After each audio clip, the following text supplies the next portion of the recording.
Okay. All right.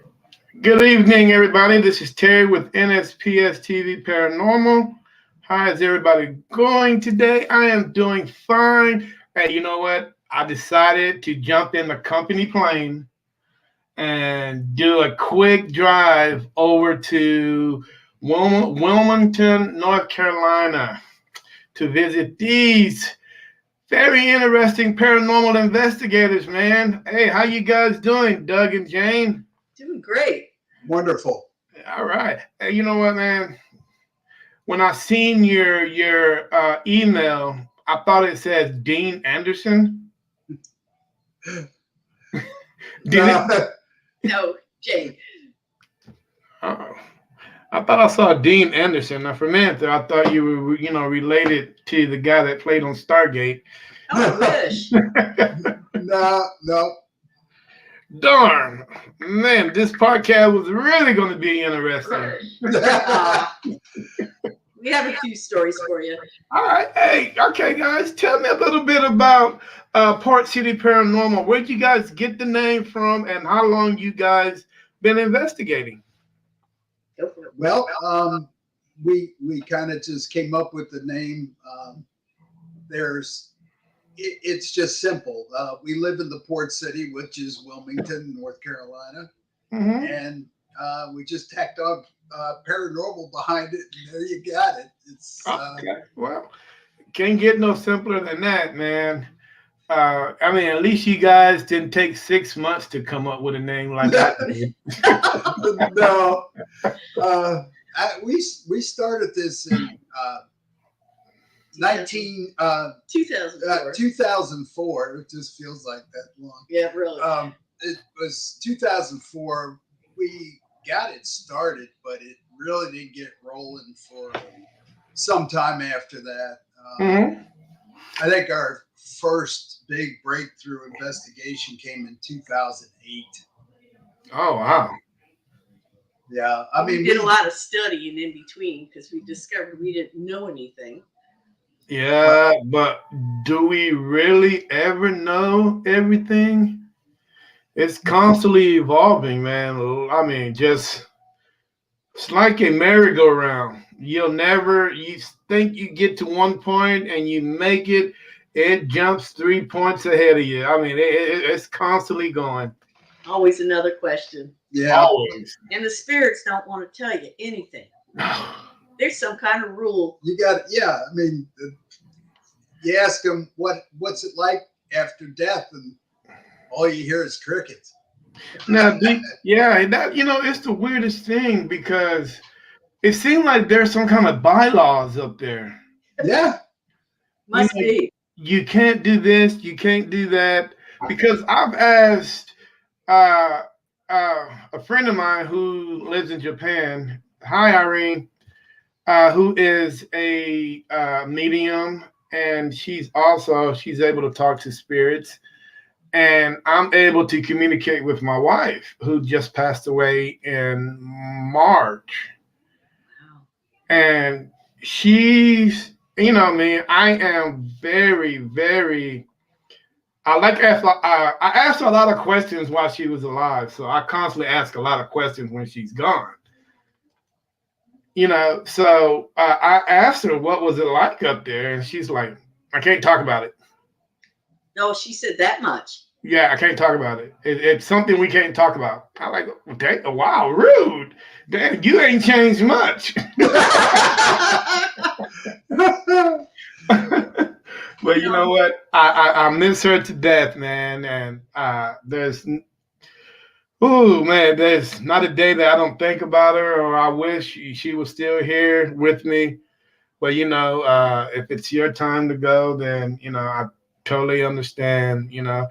And believe it or not, we talk, and we talk for communicate between the two almost for like an hour, and believe it or not, guys, every time I ask a question about something up there, she's like, I can't talk about it. And I asked her, do you listen to music? I can't talk about it.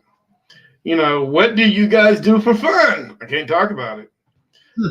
I'm like, dude, Okay, so I had to break it down. Where do you like to hang out when you're in heaven? That she can answer. She told me she liked to hang out in the road in the garden. Okay, I said okay. Now you wasn't a big garden fan when you was alive. So how in the, I mean, what changed your mind? There we go. Can't talk about it. But you know, man, I don't know. It just it makes me a little curious on what exactly is going on up there. You know, is it really restricted as people say it is, or is it restricted because you deem it so to be? You know, people. I mean, if people do bad things, or maybe you know, people do bad things, so you restrict it to certain things that you can do that you can't do, or that's why people don't ghosts don't uh cross over because they are restricted. What do you guys think? Well, I really don't know. I mean, like Jane's dad, uh, when he passed away, he came back to visit. I mean, he literally, you could smell his pipe tobacco in the house. Um, He called us twice. he called me twice and left messages on my cell phone. Interesting. Yeah, I had been outside cutting down a tree that had died, and I could hear my phone ringing inside the house, my cell phone. And just as I came in, Jane came out with, and she says, "Your phone's ringing. I think it went to message." I opened the phone, and yep, there was a message, but it came from Jane's phone. Oh wow. And it was a flip. They were flip phones, so you can't butt dial. Yeah. And I listened to the message, and it was very soft, and I had to put it on my computer and bring the sound up. Mm-hmm. And I said, "Jane, you got to come hear this." And I played it for her. It was her dad, and he said, "I love that tree, damn it."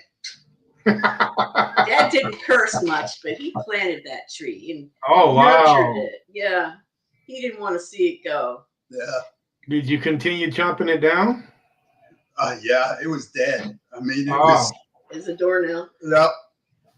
We've Oh had wow. spirits talk to us about not want like in the battleship. We talked to some of the sailors that are still aboard, and they don't want to leave, and they just say, I don't want to go. And we said, "You've done your duty. Thank you." And Mm-hmm. still, I think it's a choice, yeah, whether you hang around or not. Of course, there's some people that don't know that they're dead, so they don't know that they could go to see God. They just hang around because they don't know any better. I saw an Wow. apparition up at this lake, and I saw this woman. She had a long, like 1800s dress on, and I could see that the hem of the dress was wet, and she had her little feet in the lake. And what I got from her, she says, "I'd rather spend eternity in the bottom of this dark lake than I would go to hell." And I Oh. said, "Why?" We just kind of figured that she didn't know that God is not a punishing God. He loves us, and He wants us to do good things Yeah. and be happy. Wow. So I don't know. We floated flowers for her, and I hope she maybe does go to her reward. That's interesting.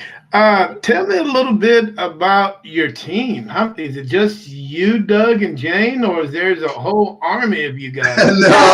No, Very small army. It's a small army. We kind of fluctuate between 5 and 6. Not counting our psychic. Not counting our Yeah. psychic. We've had people float in and out, but there's usually 5 of us that are consistent. Okay. We like to keep it small. Yeah. I think that would be. I mean that.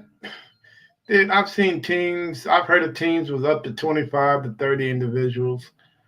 And, I have a hard enough time dealing with my own attitude. Better yet, 25 to 30 different ones. Yeah, You know they what I'm might get saying? mad. I mean, cases sometimes don't come. Like in the summer, they're not very frequent. So who do you decide it goes? We all go. There you go. Yeah. Yeah, and part of the problem with a lot of people going, you have to know where everybody is, Hmm. so that your evidence isn't getting all glommed up with people talking in the next room. Yeah, So the fewer, the better. Hmm. exactly. Do you guys take any animals on your investigations with you? Um, Not including me. Stop. I don't know if I want to scare my. I have a very timid dog, and the other one barks all the time. So we couldn't get anything done if we brought them. Couldn't get anything done. Yeah, Yeah, I'm trying to do that. I'm really trying to expand my paranormal. What's the word I'm looking for? My paranormal psyche. Or not that word. I'm not using for that word. I'm trying to advance my paranormal technology. No, I can't use that word. I don't know what word to use, but Experience. I'm trying to use different techniques. To one thing I do know about animals, they have that sense, man, where that sense where they see something, they gonna let you know that they see it, and So I'm just trying, and I want to find a dog that's an older dog, but not too old, but that is aware of what they're seeing and they know what they're seeing and what they're seeing is like, well, this is not right. So I better bark and let somebody know that, something's going on here. So I'm that, kind of looking for a dog like that. I was thinking about getting a cat and putting a GoPro on a cat, but Cats mess with you. cats, man, cats just want to mess with you, man. yeah, They'll they they'll had sit no, there in a corner for 5 minutes, and yeah, you're they had wondering no, what they're doing. yeah, and plus, once you let them out, man, they're gone. Yeah, you end up losing a GoPro, a strap, and a cat all in the same day. Yeah. Well, You know what I'm saying? So and I had we've to been count through for a that lot of one. different equipment and techniques over the Yeah. past 19 years. And Yeah, Wow. Tell me a little bit about some of the equipment you guys use. that's Doug. well, I mean, we're pretty simple. A lot of the stuff that you see advertised in these ghost shops, Mm-hmm. we just ignore that stuff. Um, Basically, we use video cameras, Still cameras. still cameras, Voice recorder. voice recorders, and some EMF meters. But of course, we don't use them to detect ghosts like some people do. Yeah. Uh, One thing Lloyd Auerbach told me that this, our heads, our minds are the best ghost tool anybody has. Yes, ma'am. Sure is. Hmm. Pay attention. Hmm. You have to. And you can't have all that darn noise, man. When you're doing a joint investigation, it's to me, if the other team is not quiet or they, the thing I really love about the paranormal is everybody investigates different. Yes. And I, Exactly. and I really admire that.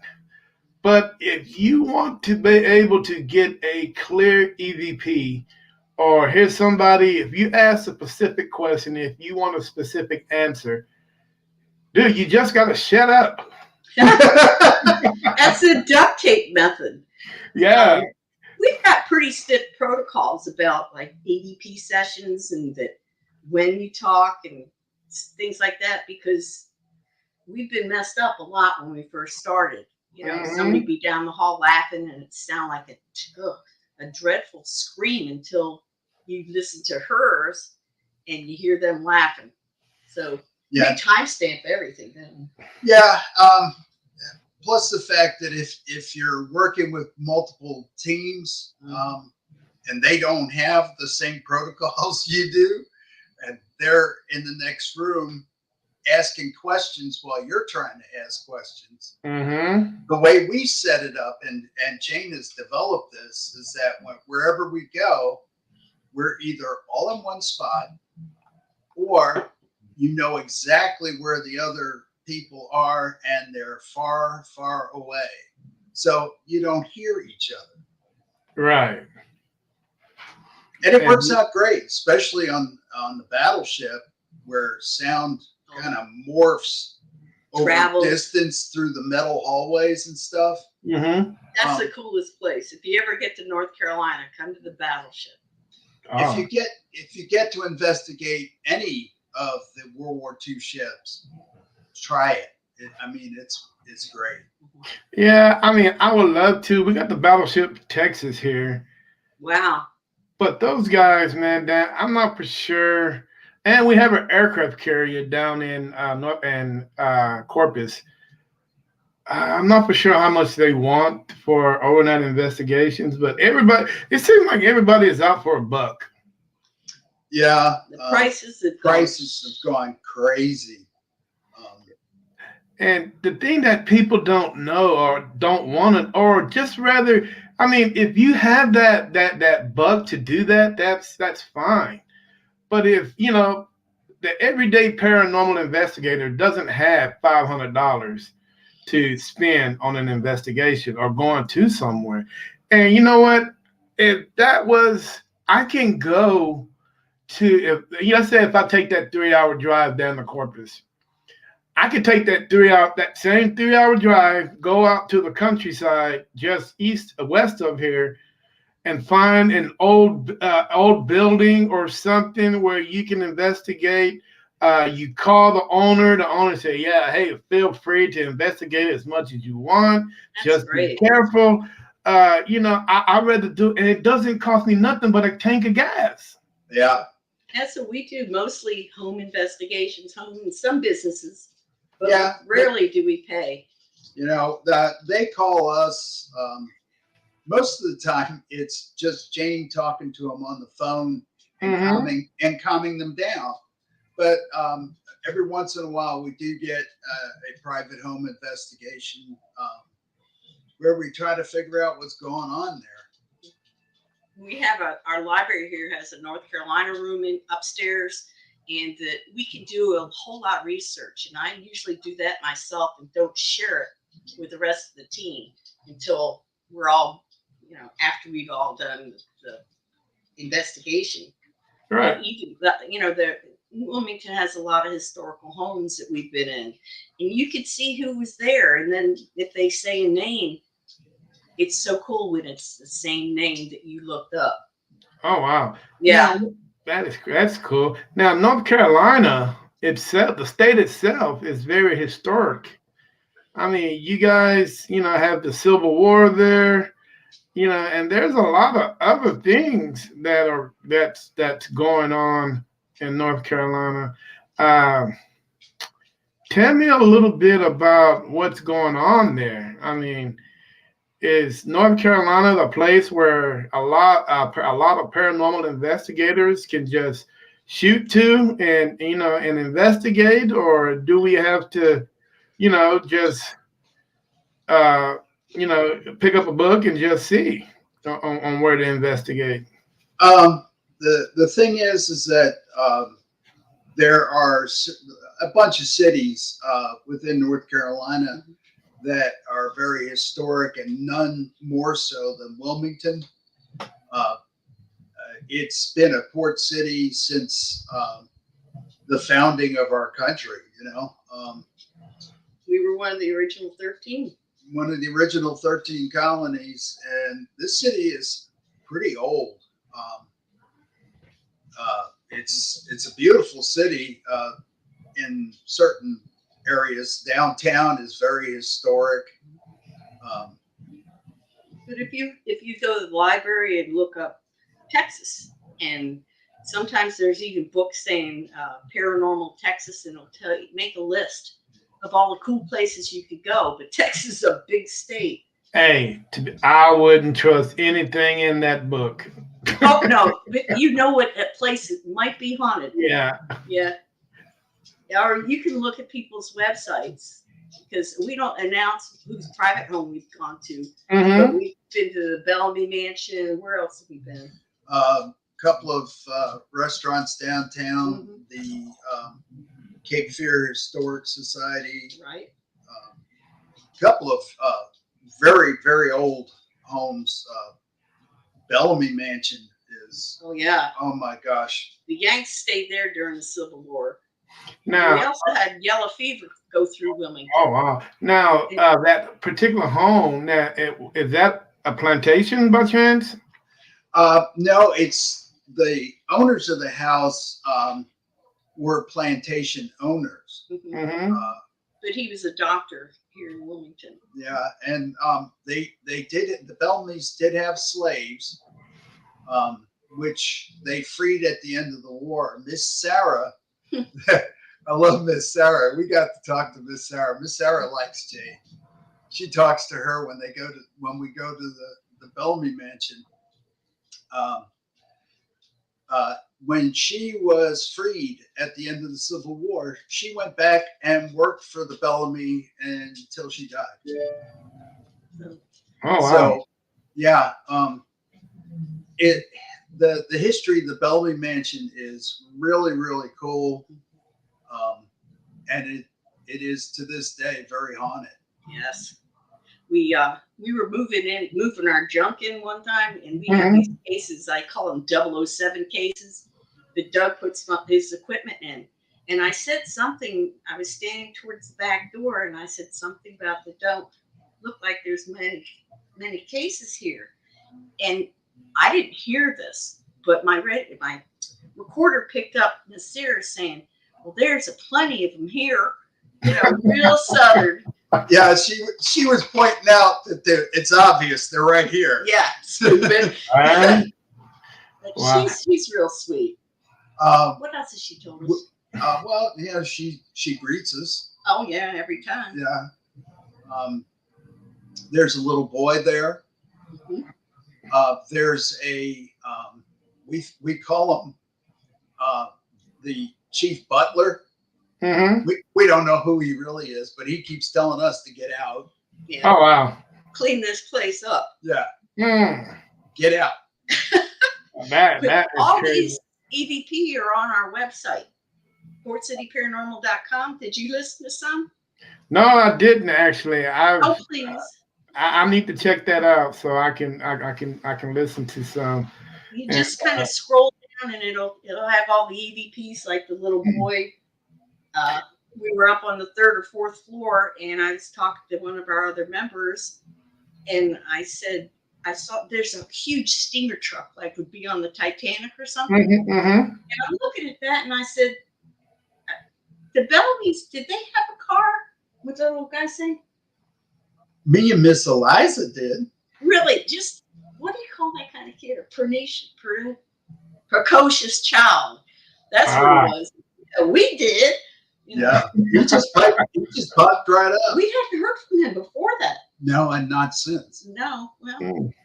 Now, one question I have for you guys is, because I ran across this last night when I was doing my investigation. Why do you think very old spirits don't like to communicate with the living? Maybe they're sick and tired of us. I mean, some of the spirits we found on the battleship, a bunch of teams can go, and they don't get anything, but we get a ton. And I think it's all the way you speak to them. Be respectful. Well, and here's something else. We went to a bed and breakfast, and it was called the Dame's Inn in Wilmington. And the dame who owned the house initially, we recorded her voice in different time periods of her life. Downstairs, I got her voice answering questions like she was a young woman, but she died as an old lady. But Hmm. upstairs, when we asked her questions, she gave us answers, and she sounded old. Ain't So that, go figure. And that's before very she died, good. she used to hold court with the well-known people of Wilmington while Hmm. she was in the bed with her martini. Oh wow. So she was a special lady. She was a Dame of Malta, but Hmm. she was American. Yeah. Now, do you guys think that spirits can jump on any reality that they want? Or do you think when they're past, they're stuck in their own timeline? They pretty much see what they see. But how can that be when uh, certain spirits are able to communicate with you and able to, you know, hell, I don't even know the words to even say it because I've experienced this before. And, you know, if I've asked that question, can you zip in out of other timelines, out of your timeline to the home? I've heard yes, I've heard no. And I guess it's one of those secrets that you really don't know if you can do it until it's your Maybe time. they have to learn.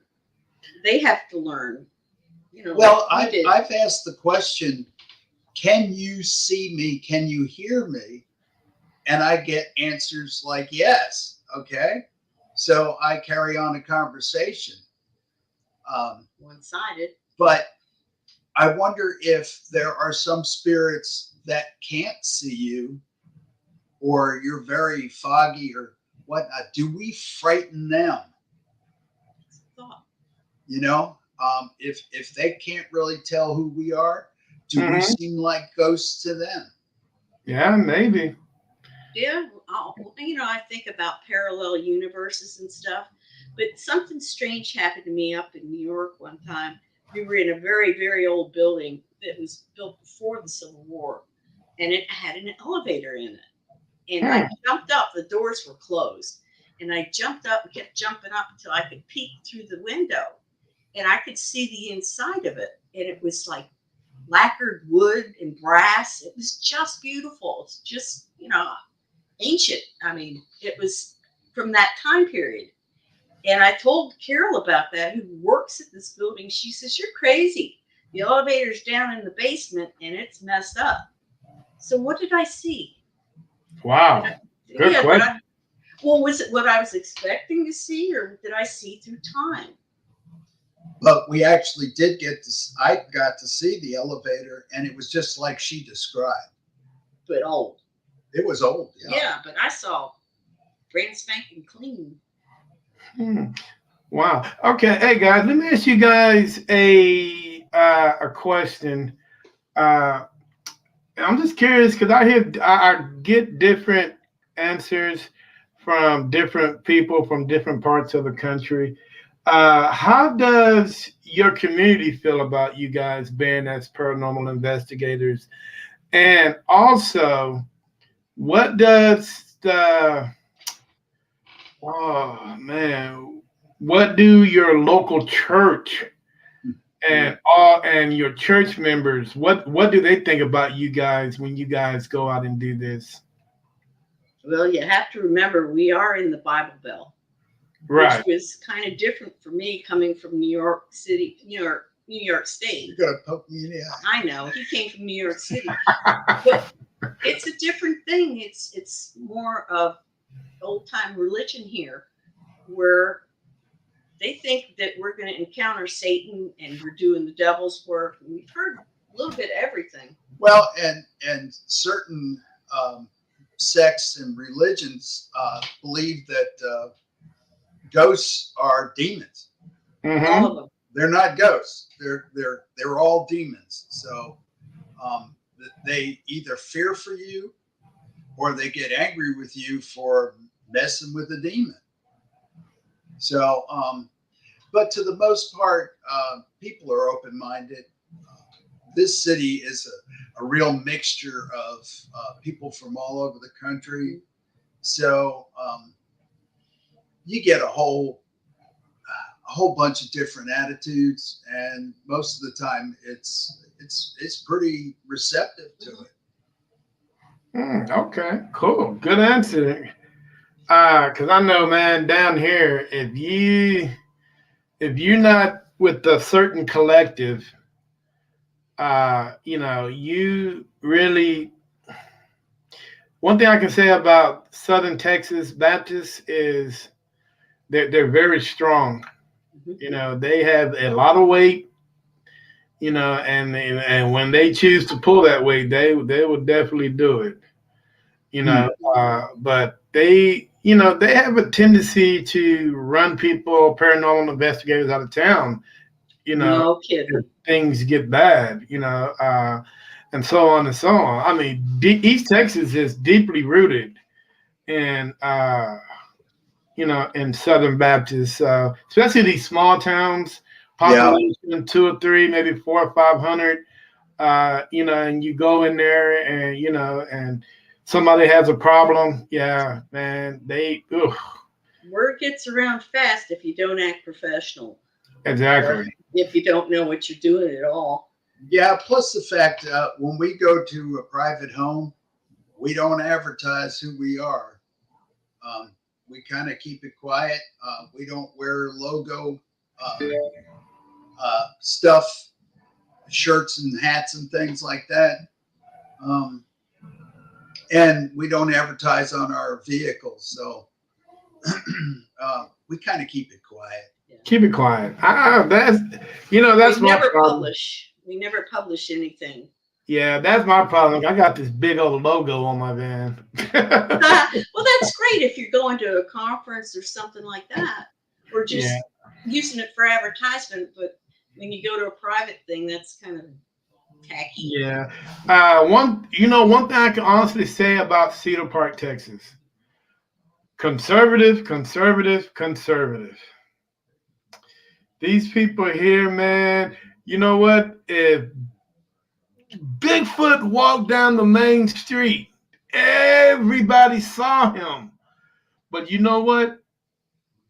You would not get a phone call. You would not get anything because they don't care. They are so conservative. You know what? If something is going on, and I kid you not, I got a call literally last week. Oh man, I bought this used trailer. I put it on my property. Now all these things are happening. Can you guys come out and investigate it?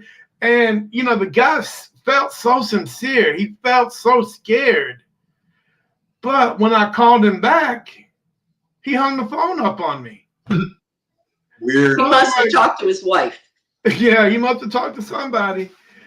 And I'm like, and I called him back again. And I said, well, okay, maybe if I get one of the members, preferably a female, to call, and they hung up on her too. So I'm like, all right, now this is going too far. Yeah. And I just left a message. I'm like, dude, if you get tired of it, just give me a call. I mean, I'm not the type of paranormal investigators that can get rid of what's in your house, but I can at least validate on there is something going on in your house. That's about all. That's about all you can do. The spirits are going to do what they want. Yeah, regardless of us. You can ask them to go, or tell them they can. And they might not. What I tell the people is you should call your clergy to get something out of your house. That's not my job. Yeah, exactly. Do you guys, if somebody was to call you, do you guys know anybody that you can refer to them that can do something like that? Well, the church clergy around here will actually go out and bless homes. So they're willing to work with us. Now, I do know a Catholic bishop that is an exorcist. And if it ever came to it, and we've never run into a demon. Never. In 20 years we've been doing this, we've never run into a demon. If we did, I'd refer directly to him, somebody who really knows what they're doing and talking about. Right. We got some book learn about that, but no experience. And Yeah, because you really don't want to jump into anything that you cannot handle. Exactly. You know, I've ran into a couple of people who thought they could, and it did not end well for them at all. Yeah. And you know, and I like when they called me back, it's like, hey, I read this book and this book says to do this, to do that, you know. And I'm like, dude, first of all, how old is that book? If you got who wrote it? Yeah, who wrote it? Yeah. You know, and like I always tell you, I like, dude, if you feel threatened first, just get the hell out of there. Second of all, call your if you are a religious person, call your priest, call your pastor, have them come bless the house, and so on and so on. And Well, a lot of people think they've watched Zach Baggins or Ghost Hunters or Paranormal on Tape or whatever their shows are, and they want to do it themselves. And that's when it really gets nasty. And some people, they'll go online and take a couple of classes and call themselves a demonologist, and then try to exorcise demons when actually most of the time when they show up, there's really no demon there. We did an investigation in upstate New York where they were told that there was a demon, a strong demon. It was an insane asylum. What did they expect? The spirits that are left behind are crazy. Yeah, you are in life what you are in death, or the other way around. Yeah. But they were also standing in the middle of a what do you call it? Beer cage. Yeah. You know, there were pipes running, you know, electrical. Yeah, these people, and they were a television show people.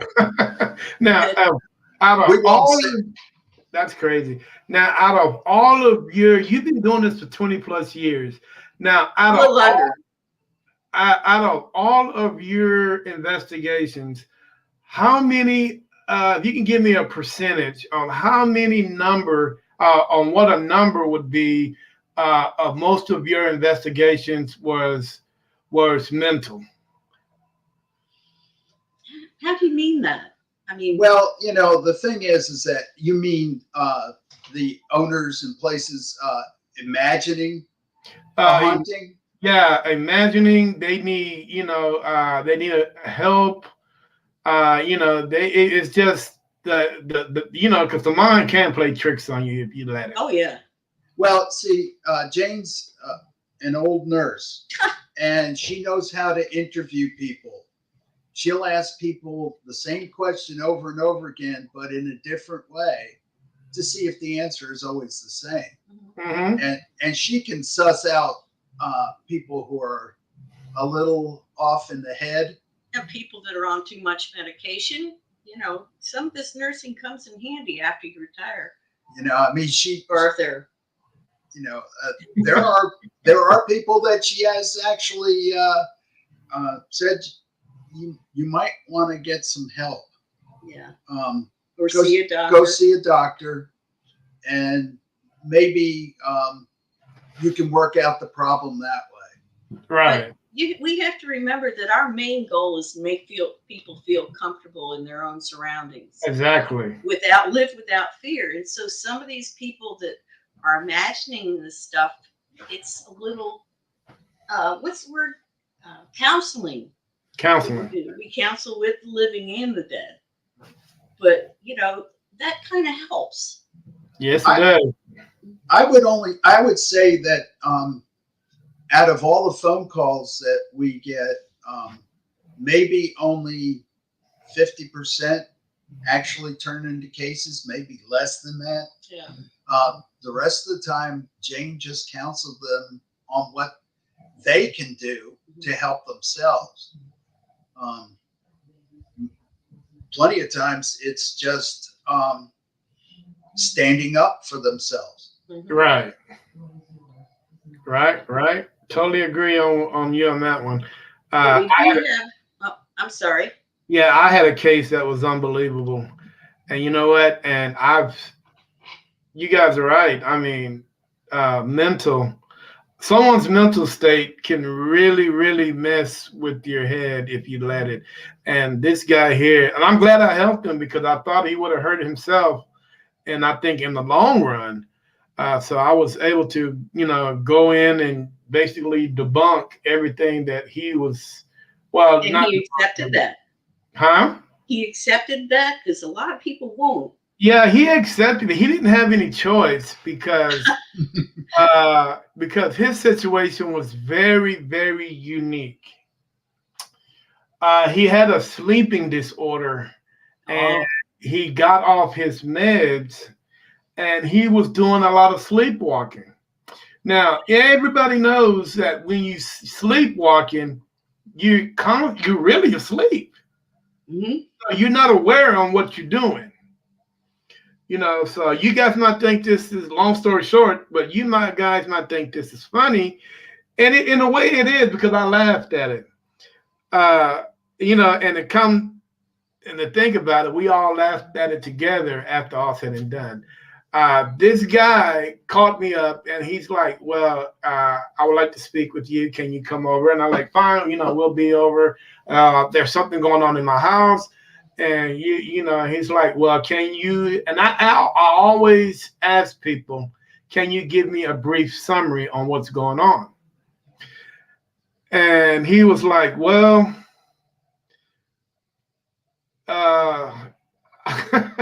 Yeah, we send a questionnaire. it's gonna be funny, but check this out, guys. He told me that there were giant cockroaches drinking his milk and smoking his cigarettes. Time to back out. So, But it's like we've learned that people's mental state can do a lot of things, and that's where poltergeists come from. yeah, And we actually had a poltergeist case for about an hour. Yeah. Yeah, and it was just textbook. I was so excited. 14-year-old girl was actually throwing things at her grandmother with her mind. oh wow, Yeah, I mean, she hit her with a lamp with a heavy ashtray and stuff. Things would be flying around the house.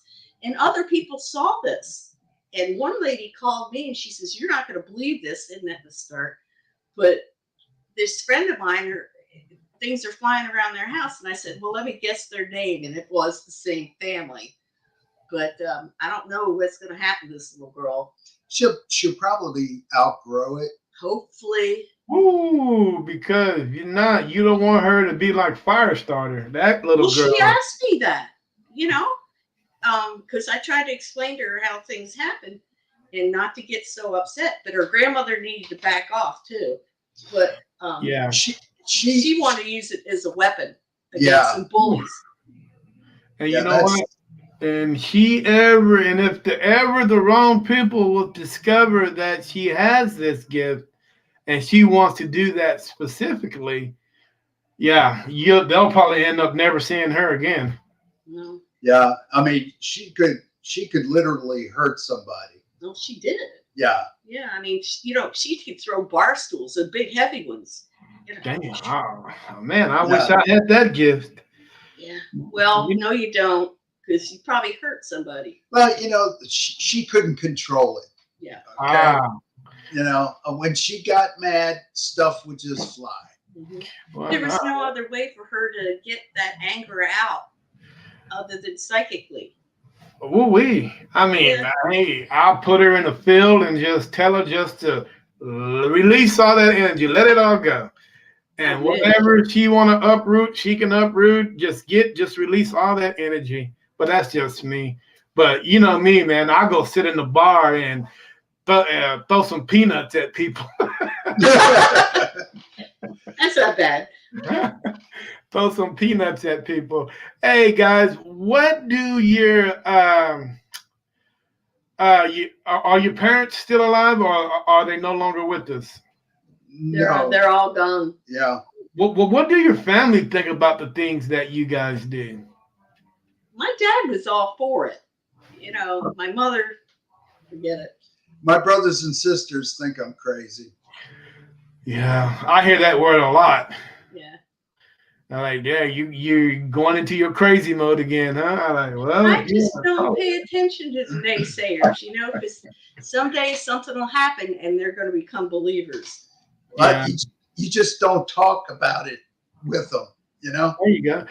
Hey, yeah, right. Well, hey, tell me a little bit. Have I ask every paranormal investigator I'm on the show that comes on the show if you guys have done this because no matter what state you're in, there are a bunch of them in every state. Have you guys ever investigated any of your urban legends that you guys have in North Carolina? Well, we're going to go see the Brown Mountain Lights. What do you call it? Next in October or something. In October, yeah. Yeah. That's something that has been going on in Centuries. North Carolina mountains for a couple hundred years, as far as we know. There's no rhyme or reason to it. Nobody understands why it happens. Yeah. We just hope we can catch it one night. Yeah. I don't know what we'll think about it. I don't know what it is, and I probably won't. But yeah, so I a mean, lot of the places, you have to go in places that have a lot of snakes, and I'm not going. What was it? The Devil's Tramping Ground? Yeah, that was the Devil's Tramping Ground was. It's not really all that far from here. It was an area that was considered to be a place of evil, and so investigators used to go there just to experience it. The best one, I hate to interrupt, Doug, but we went and we saw the Mako Light. Now that's right outside of Wilmington. I don't know if you've ever heard the story. I heard it when I was a kid. mhm. That Joe Baldwin was the conductor or something on the train, and there was a train accident, and he got his head knocked off. And we went out to this place before it was kind of bulldozed over because some housing developments started to get there, and they built 74, 76, and people would mistake it for the lights there. But Doug actually got a photo of the Mako Light before. Oh wow! We were the last people to see it. Yeah, it was a red lantern about 2.5, 3 feet off the ground, and I was taking photographs one after another, and on one of the photographs there it was. Mm-hmm. Yeah, the light is strange because you see it coming towards you, and it disappears. But when you turn around, it's behind you. Oh wow! Yeah, I saw that probably 30, 40 years ago. Then, 2008? Now, I don't know if that would scare me or I would be fascinated and I would want to reach out and grab it. I'd be fascinated. I was, but would you grab it? No, I think I'd be respectful and back away. Yeah. Because, when we did the historical research on that area, the history was more interesting than the fairy tale. Than the legend. Yeah, the legend was like a game of telephone. He didn't really get his head cut off. Wow. He did bash his melon, and he actually got taken back to Wilmington and died in Wilmington. Yeah. Not on the tracks. That's interesting. I'm glad you said. I'm glad you mentioned historical. How do those guys feel about you, the historical society? How? Because they have a lot of power in a lot of cities, and most people think that the mayor has a lot of power, the police, but no, man, the historical society. Oh man, those guys. They definitely know who we are. Yeah, a lot of historians in this city and the surrounding areas know us. They've spoken to our group. We have a meeting the last Friday of every month, and we have speakers. Sometimes we speak ourselves, Always have a topic. but we have had some historians. We've been to the Lower Cape Fear Historical Society and actually investigated the house that it's housed in, Mm-hmm. and it's haunted too. So It's mostly the owners don't want to. There's a bed and breakfast downtown. Everybody says it's haunted. Everybody that's ever been there says it's haunted. But no way, they won't even let us knock on the door. Oh, wow. It depends on who owns it. Like downtown, we've been to a couple places, and everywhere we go, something's happening. But some people don't want that reputation. well, we just tell them, look, we're not gonna broadcast it. So, what's it gonna hurt? Mm-hmm. We got to do the public library. That was pretty cool. That's been haunted since.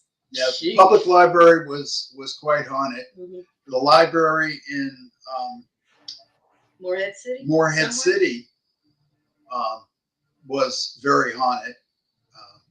Those are two libraries we've done. The only thing you could do is ask. Right, that's like all you getting can into the do. insane asylum. I told Doug, well, let's just ask. And daggone, he said, yeah. So I liked it. Yep. Yeah. It says that Charlotte is the most haunted city in your state. Is that true? It says that Wilmington is. Yes. I don't know. Some people say Wilmington is because it's got a much longer history than Charlotte. But you think about the size of Charlotte and the amount of deaths that have occurred there. Mm-hmm. People that have lived there. A number of people that have lived there. So I really don't know. But as long as they give us cases, I don't care. As long as you get cases, hey, I understand that. Doug, how old are you, brother? Can I ask? Sure, you can. That doesn't mean I'm going to answer you. Well, I'm going to. Go ahead. I'm 70. No, you're not. Quit playing with me. Yep. Man, you look hella good. Hey, I'm older than you. Well, you look great. Yeah. Thank you. I look great. If there's a place that you will, I have a bucket list. You have a bucket list. Jane, you have a bucket list. If you guys wanted to investigate anywhere in the world, starting with you, Doug, where would you go? Oh, there are so many places I would love to go. Unfortunately, a lot of places in this country that I would have gone to have been investigated so much. I'm sure. I think places that have been investigated too many times, the energy goes down. People, if you're a ghost and somebody is bothering you every day, every night, what are you going to do? I'm just going to walk away. And hearing the same damn question, can you light this damn ball up? Can you light that ball up? Can you light this ball up? I like this. Yeah. I'm not hearing that. But, there's some prisons that might be interesting. But I would love to go to the British Isles and investigate some of those castles. Yeah. I'm with him. All right, Jane, are you with him on that? Or you got your own? Absolutely. Okay. Yeah. I can't think of anywhere else. Well, besides going back to Willard. Oh, wow. Yeah. Well, you got to realize those guys have been killing each other way before the United States was even founded. Yes. So, there's a lot of blood. There's a lot of blood in them field. There's a lot of blood on them walls in that castle. So, yeah, I mean, I feel you on that one. You know, if I had a choice, my bucket list, I would definitely have to go to Normandy Beach. Uh-oh. You know, man, I can't help but wonder is I look all over YouTube and I've not found one paranormal investigator that ever investigated that beach. And I wonder why. Which beach? No, Omaha. Oh. Yeah. Oh, that's probably noisy. That would probably be pretty weird. Yeah. Yeah, Normandy Like going, Beach. Yeah, would be very interesting. yeah. Kind of like going to some war site where, Well, it's like Gettysburg, it would be nice if you were allowed to investigate at night on the battlefield, but they don't let you. It's from dawn to dusk, Mhm. and they really don't want you doing investigations there. You kind of have to sneak it in. Yeah. I mean, so what would be the purpose of having a barrier? I mean, a battleground like that if you're not able to investigate it? I mean, if you really look at it, man, the paranormal is right there in your face, so you really don't have a choice but to investigate it. You know, Well, all the stuff that's going on there. A lot of people think it's disrespectful. exactly. We had somebody who is in um, administration of the battleship USS North Carolina that wanted to actually stop investigations because he thought it was disrespectful. But it does make a lot of money for the ship. Yeah, it does. There's Oh, somebody yeah. there like every Friday and Saturday night, just about. A lot of money. And We you used know, to. Go ahead. and it's weird because we're talking about uh places that other people are fighting for, places that people have died on, land, you know. And I was just at the oldest Texas oldest plantation last night. This plantation is probably the most farthest west plantation in Texas. Now, Texas did have plantations, but they were in East Texas. Now, anything west of Houston was totally unheard of because it was considered the west part. Well, Texas, it depends anyway. It depends. If you're west of 35, you considered west. You're part of the west. If you're east of 35, you can consider it south. But this plantation is right here on the borderline, and believe it or not, guys, whoever owns it doesn't care if it falls down. Oh. That's a shame. They don't want to deal with the history of it. The historical society is not even involved in it.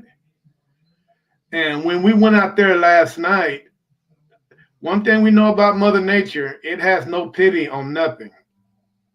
And Mother Nature is taking over that plantation home that's there. I think it got hit by lightning and it caught fire, so they didn't build it back up. So now all you see is the outlining of what used to be a home. Mm. And the way, and we're talking maybe, man, over 100 years, and everything's been uprooted. There's trees in the living room. Oh, wow. Wow. Yeah, there are trees in the dining room.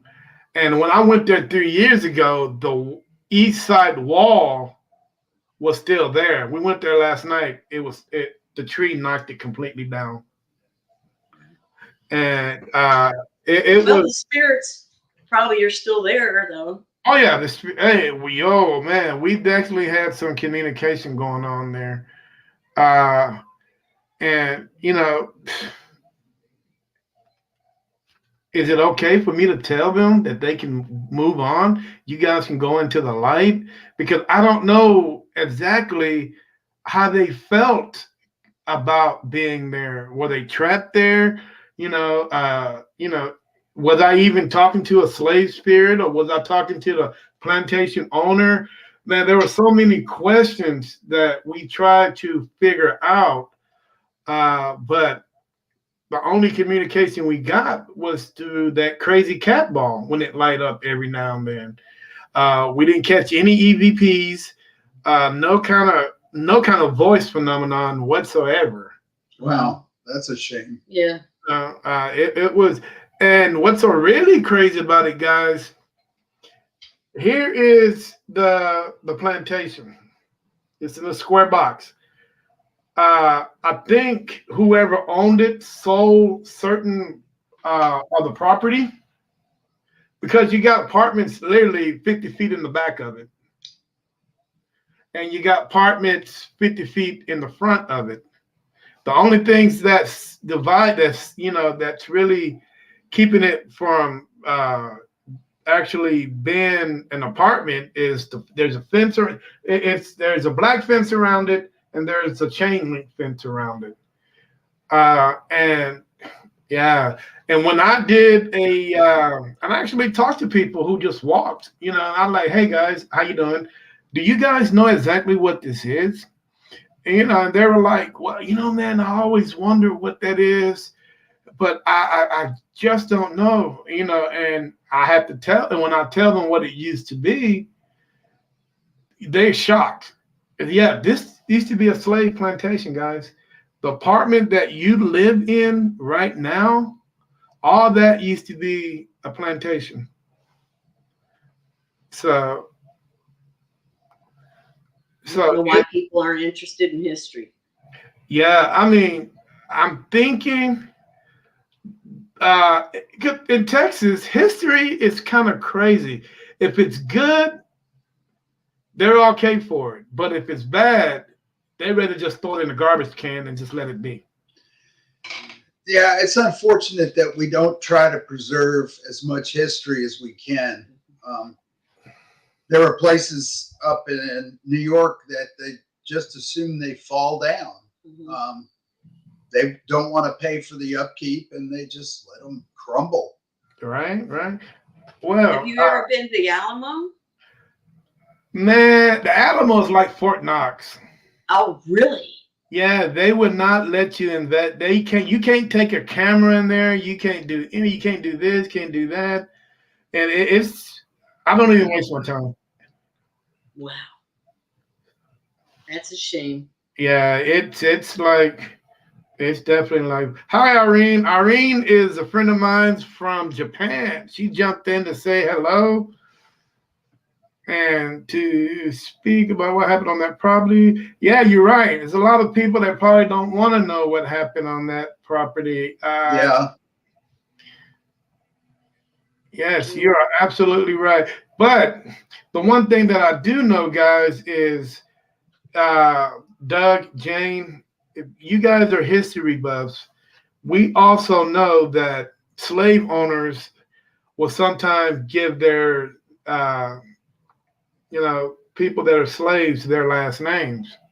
Yes. Okay, so we do know that. So we actually went across the highway because the same owner of that plantation also owned the cemetery, which was like 2 miles on the other side of the highway. And we just happened to go over there and investigate the cemetery. And we come to find out that there are, okay, you guys ever seen the cemetery? The way that it's set, the way that a cemetery is set up is you try to use a certain, what is this called? You try to use a certain place, not a certain place. You try to use it to put more people in it, more family members. Well, this particular cemetery was not like that. It was not designed to put rows of family members. Man, you got a family member facing that way. You got a family member facing that way. You got they're everywhere, and the cemetery is so historic. It actually has a historical marker. That's another thing. How is it that the cemetery has a historical marker, but the plantation doesn't? Go figure. That is crazy. And which I understand because the slave cemetery, you have a little bit, a little bit more on that one than the plantation. It depends on who you talk to. But There's a plantation house up here that we've done, and they've moved one of the slave quarters up closer to the house so people can visit it. But they call it, what's it? They don't call it the slave Oh, the quarters. tenant shack. Yeah. the tenant shack. And it was slave quarters. I mean, they just don't want to say that. That's the one I said. Exactly. And you know what? And Jane and Doug, I'm pretty sure there were slave quarters on that plantation, but you would never know where they're at because everything for over 100 something years, everything had just rotten away. When we went across the street, there are certain rocks laid in a certain position that makes you want to think, is there something there? Well, they could be boundary markers too. Yeah, it's weird, or it could be a marked grave. Oh, Yeah. this is true. You know, So the highway just went through the middle of this burial. Oh man. yeah. Well, no, not exactly.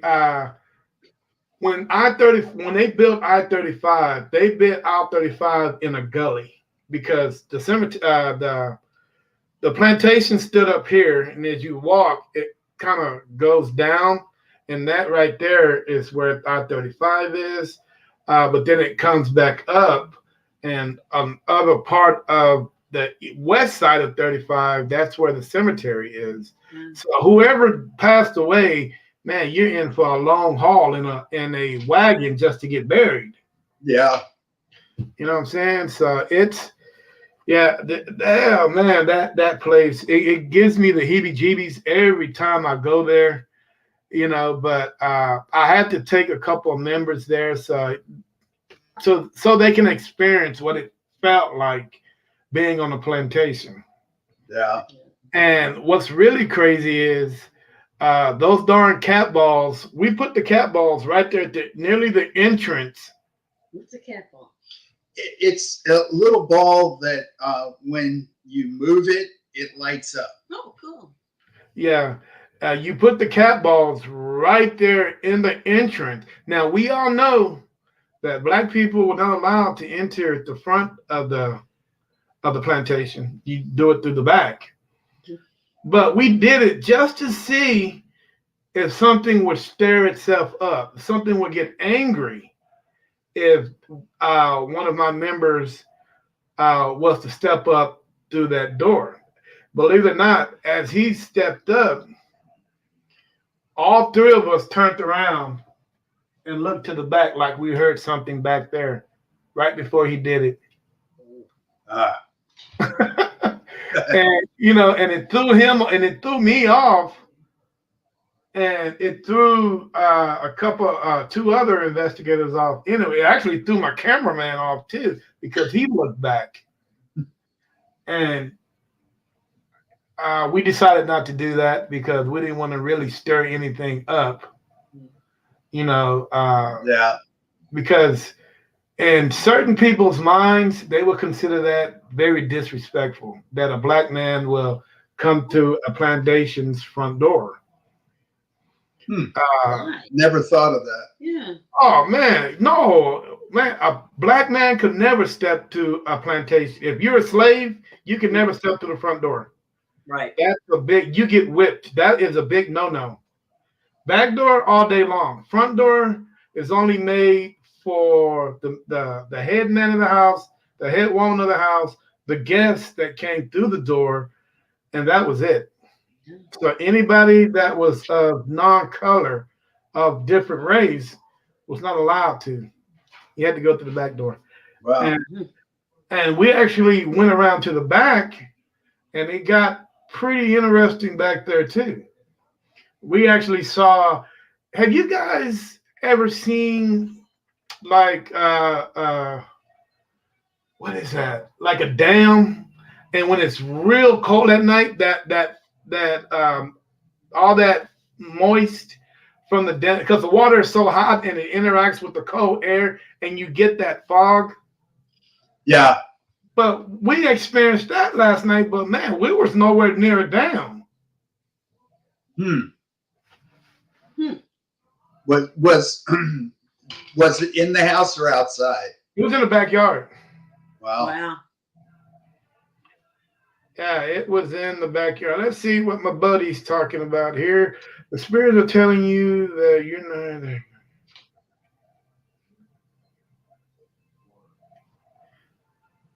You might be right. Maybe. Now, we were in the Bellamy mansion one night, and we were all standing around talking in one of the parlors, and somebody slammed the door. Huge. It shook the whole house. Yeah. But the crazy thing is that I had cameras with voice recorders on every one of the floors, and it was just as loud on the top floor as the bottom floor. So, I mean, how that could be, I don't know. They're huge doors. Old oak, huge. Yeah, that's crazy. Yeah. Actually, guys, now if you're talking about something that we could not explain, we were up in Bellinger, Texas last weekend, and this place is an old brothel. You guys know what a brothel is. Oh, yeah. We haven't had the pleasure, but I had a parabolic. Do you guys still use those? No. Yeah. Oh man, great for EVPs. Oh yeah. Yeah, I used to have one, but unfortunately, it was too bulky to carry around. So. Yeah, I mean, yeah, I understand that. That's why you got to assign one guy just to carry that around. And and I heard this boom, and I clearly, the parabolic is so good, it detects anything that sounds off. This sounded like a bomb went off in a hotel, and I took my headphones off, and I was like, "What was that?" Come to find out, one of the beds in the room, not exploded, it imploded. Because when we went up, man, it was so weird. The bed actually blew up under the mattress. Wow. It was, somebody had so much force under there where the bed frame, the wooden bed frame, cracked all apart. Wow. And considering that was a brothel already, you had to think about that for a minute. I like that. Somebody putting in some work and broke the bed. This is true. Yeah, it must have been Big Gert. Oh. Yeah. But man, that oh my God, dude, that I couldn't explain it on how something that forceful would break, because those bed rails are set for a certain amount of pressure. So you're dealing with the bed, and you're dealing with the weight of the person in the bed. So when something like that blew, imploded, I'm not gonna say exploded, it imploded. Can you imagine what force it took for a spirit to do that? Really? Yeah. We've had some stuff where it's like the web library.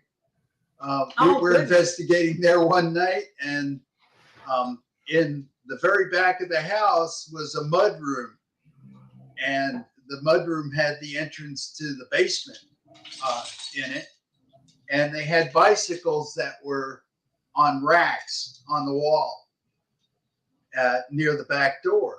And we were all in other parts of the building.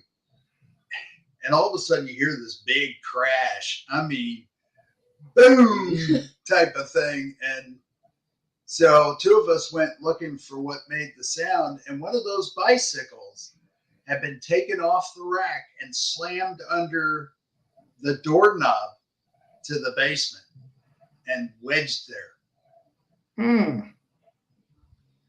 That took some force. Yeah. Yeah, it did. Yes, it did. Hey, what do you guys think water? Do you guys think water has a lot to do anything with spirits? Do you think water gives spirits energy? I know static electricity do after a good thunderstorm or before a thunderstorm. But running water is energy. Well, yeah, technically. And plus the fact that most natural streams and whatnot have a lot of minerals in them. So things like calcium and other dissolved things carry energy with them. So, it's like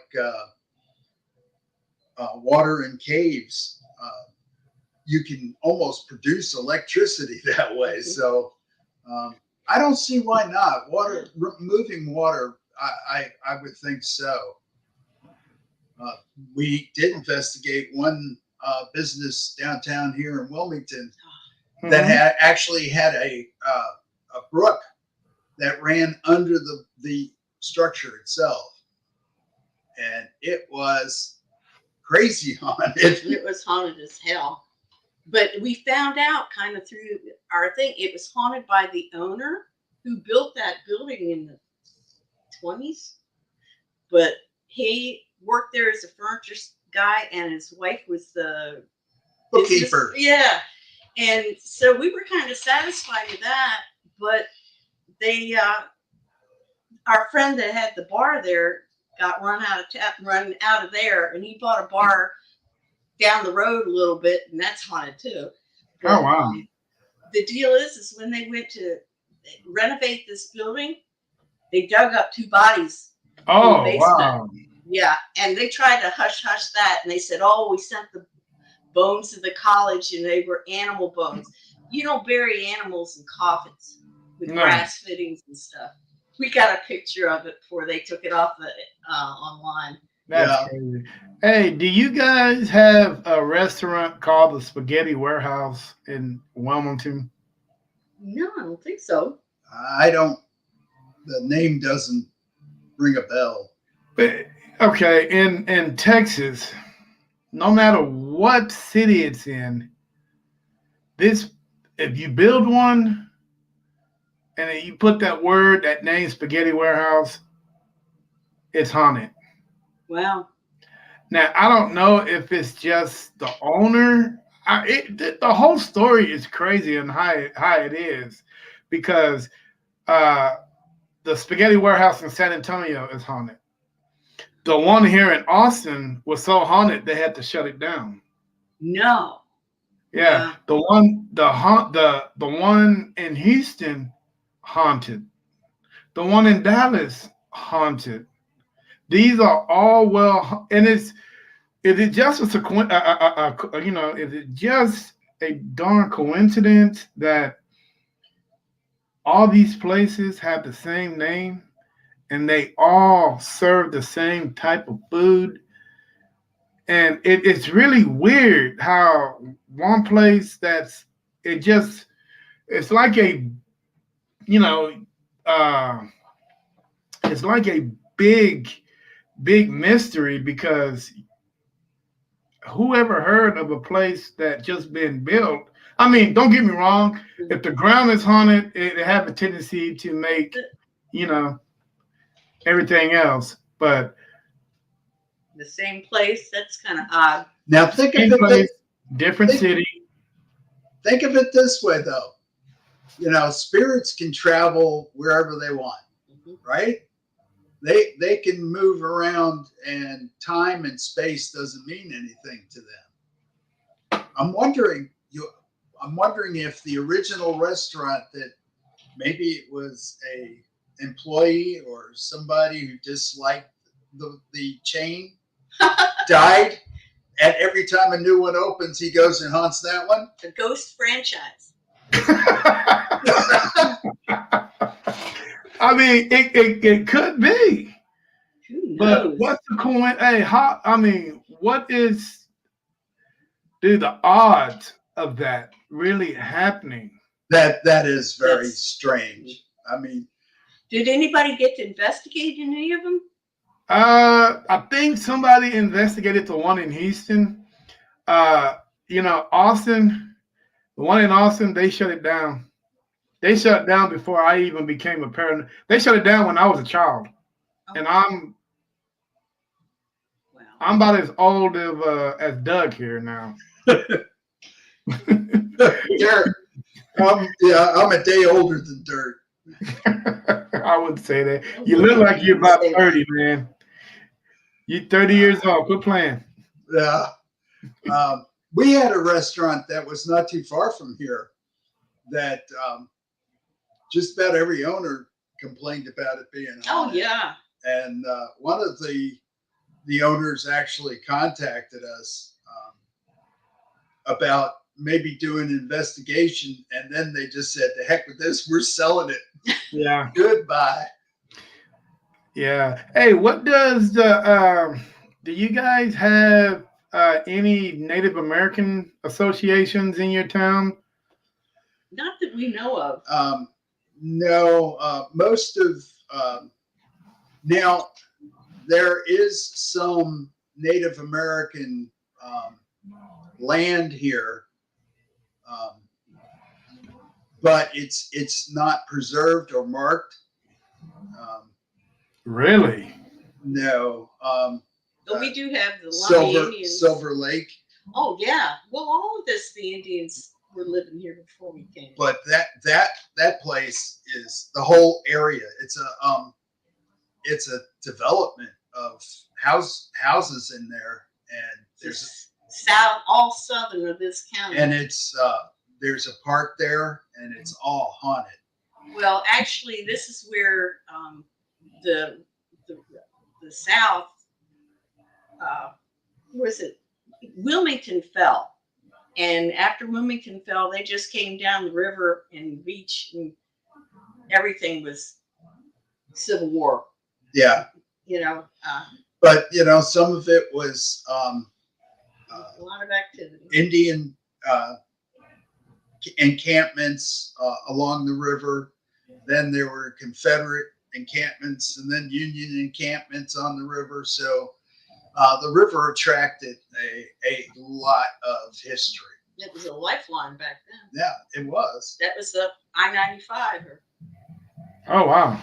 So there's just a lot going on around here. But at any time you go to an old town like Charleston, I'd love to just spend the rest of, our career down in Charleston. One house after the other. Wow, I can imagine Charleston. Charleston, Savannah is supposed to be crazy haunted. I mean, hey, I think every corner is haunted in Charleston. Yeah, probably so. And a city like New Orleans. Oh boy. Oh God, I've been to New Orleans a couple of times, and I'm just thinking to myself, wow, that would be so great to investigate that hotel or this building, or even the park. There's a big park there. Well, if you guys are going to go to New Orleans, you guys have to investigate the Charity Hotel, or not the Charity Hospital, before they knock it down. Are they planning on knocking it down? Yes, I think so. I think university. I think they're planning on building the University of Tulsa. No, yeah, is that the University of Tulsa that's in there, that's running the show? Well, they're completely renovating the whole downtown area. Everything is University of Tulsa. They got that new hospital there. Once they put that new hospital there, they closed down Charity. Hospital, which Charity Hospital has been there, man, way before the 1900s. I'm thinking because that was the only hospital in New Orleans at one point in time. Wow. And it's, oh my God, I'm thinking it's like over 30 stories high. Wow, it's a big one. Yeah. So you need, in order to do that investigation, you would need multiple team members. You need to get fit because everything is stairs there. And I don't think that's something that that should be done overnight in a night. There's no way you can do it in a night. No. Oh, there's so many places I'd like to go back night after night. Yeah. That's what we've done with the battleship. It's the only place that we have done a series of investigations. That's true. Yeah. I've actually investigated the battleship, not just been on it. I've investigated it 35 times. Wow. So much. Yeah. And it gets better every time you go back. You learn something new every time you go back. Pretty much. Plus we know of two spirits specifically that are still there. Two of the boys that died on the battleship when it got torpedoed. And they've kind of become friends. They actually have called us by name. Oh, really? Wow. There's one fellow that is quite smitten with Jane. He likes to follow her around. I don't mind. He's a good guy, except when he tried to grab my butt. Oh, wow. Well, hey, he was a young sailor, What are you looking at? I'm looking at the Irene's post. Yeah. Yeah. No matter what they build there. This place in New York, they have a felon prison on the grounds. And even though it's a prison now, the inmates still see doctors walking down the hall. And oh God. Yeah, it used to be a mental facility. So all these fellas would complain of seeing doctors and nurses walking around the facility where, they're supposed to be prisoners. Yeah, they're supposed to be big, heavy He-Man.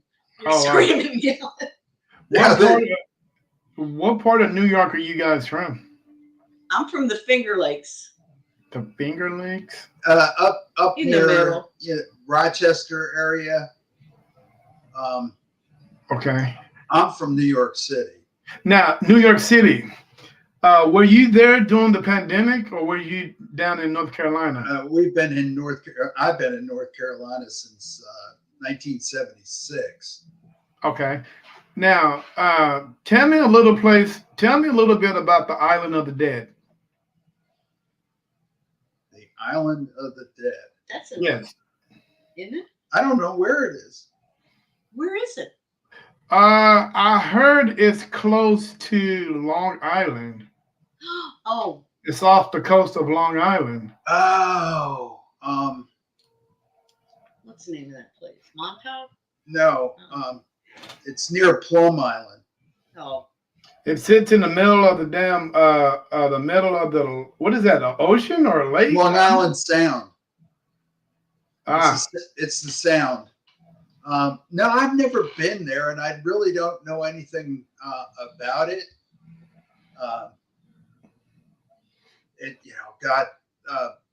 New York City, you might see a haunting every 10 feet. but I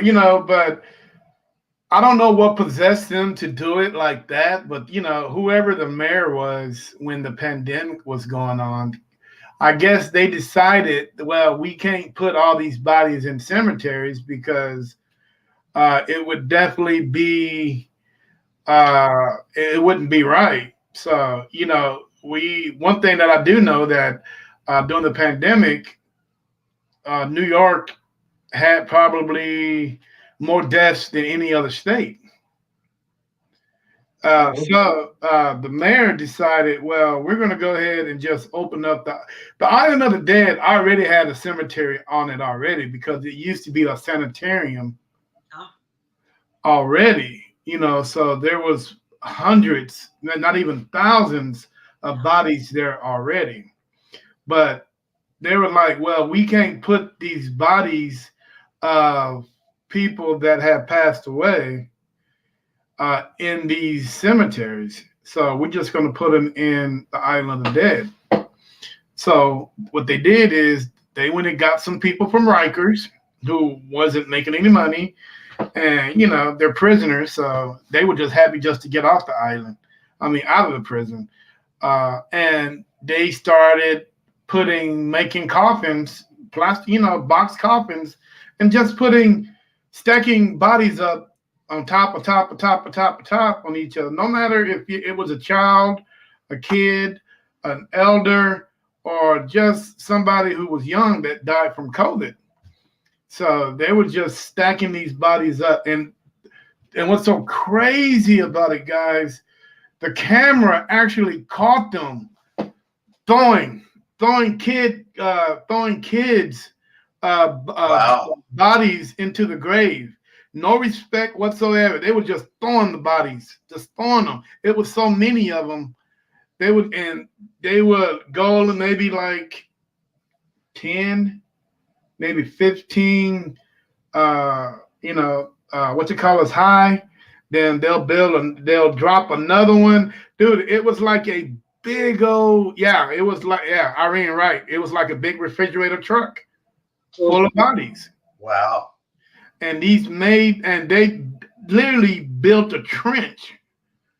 I say like maybe a 6 feet trench, and they were just putting bodies in them, stacking them up 15 high. And as they were what Hitler did. Yeah, pretty much. As they were stocking them, there was a bulldozer covering them.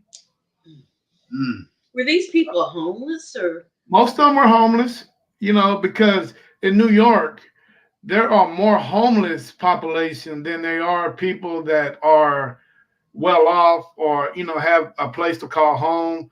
So if you really look at it, there was probably a lot of homeless people that were put to rest there.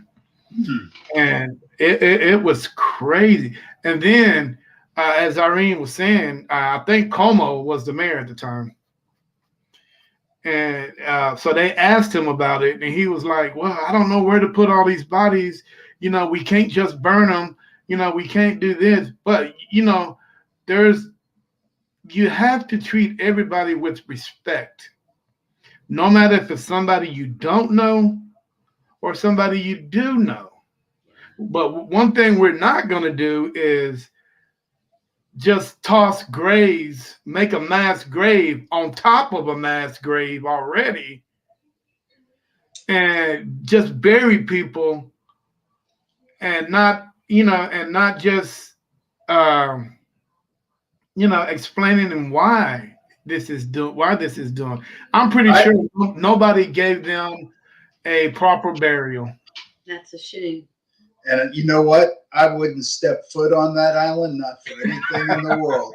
Because there's going to be some pissed off people over there. Yeah, I'm pretty sure they're not nice. That it would not be.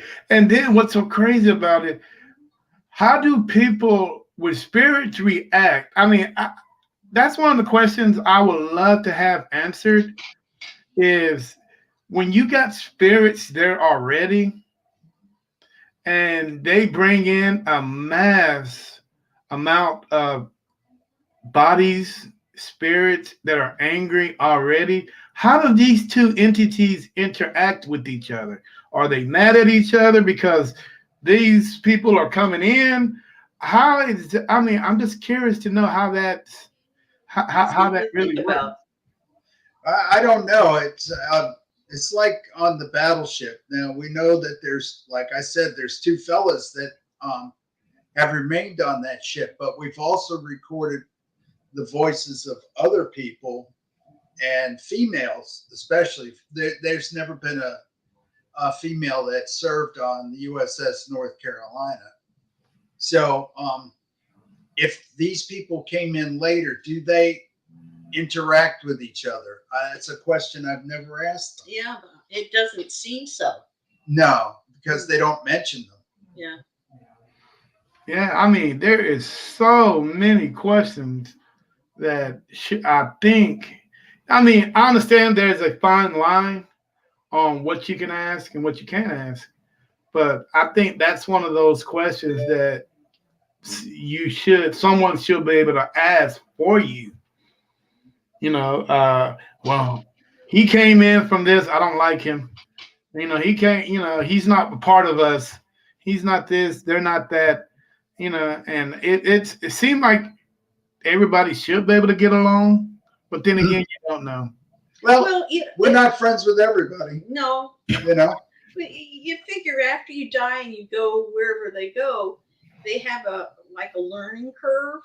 Mm-hmm. Maybe the new ones aren't on the same plane as the old ones. Right. I'm just guessing. Well, you might be right, my friend. You might be right. I guess we'll all figure that out one day. Yeah. Yep, when you walk through the gates.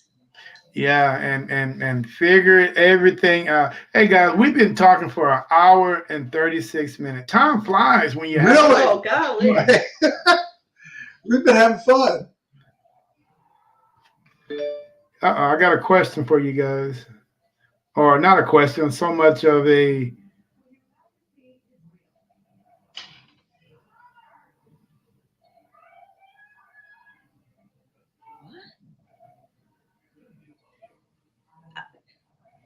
Ask Irene. There was never any kids on that ship when it was active.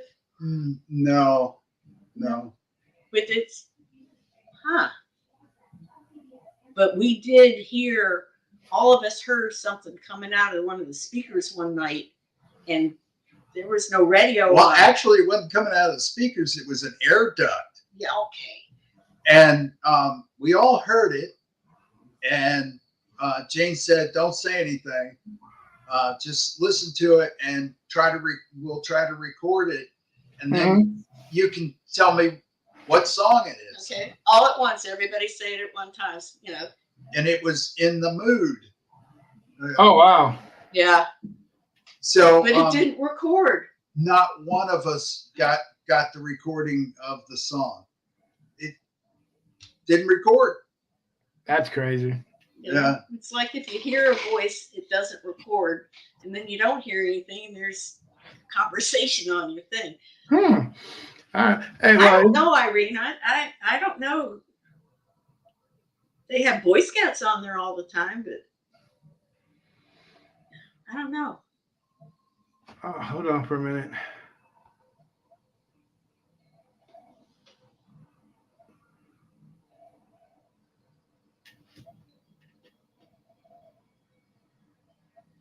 I don't know. Well, I mean, that is possible that they did rescue some children. That's not common for a battleship. And I've read the history, the complete history of the USS North Carolina, and I don't remember ever reading that. But you have to remember there have been several USS North Carolinas. So I don't know.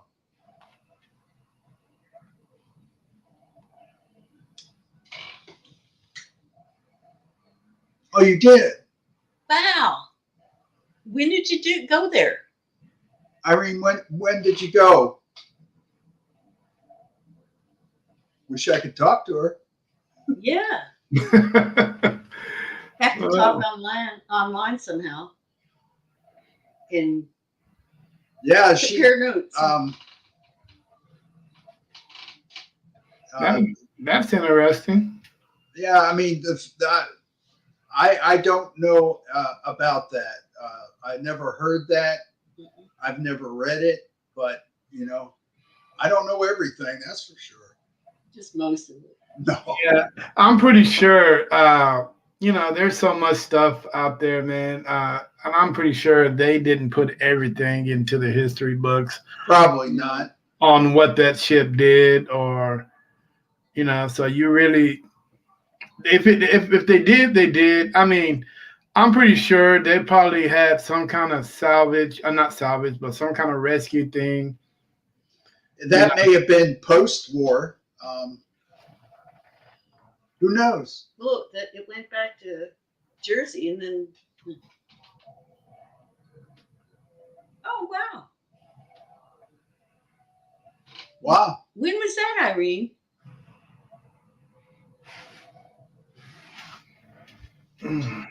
Yeah, we've been investigating the North Carolina since 2009. That's when we did our very first one, and it happened to be on the anniversary of the shelling of Okinawa. And we actually, several of us recorded. They recorded the sound of the 16-inch guns firing. Nobody heard it. Oh wow! Yeah. I wish we could have gone with you, Irene. Compare notes. Everybody experiences everything differently. Yeah. Yeah. Some of the boys one of the boys likes blondes, and picked on my boss if she came with us one time. Yeah. The boys can be very playful on the battleship. They like teasing.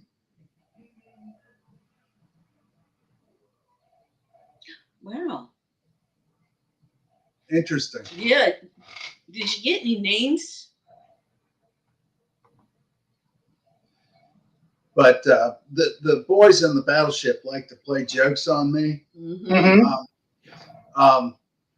Like slamming lids and doors just as I'm walking by.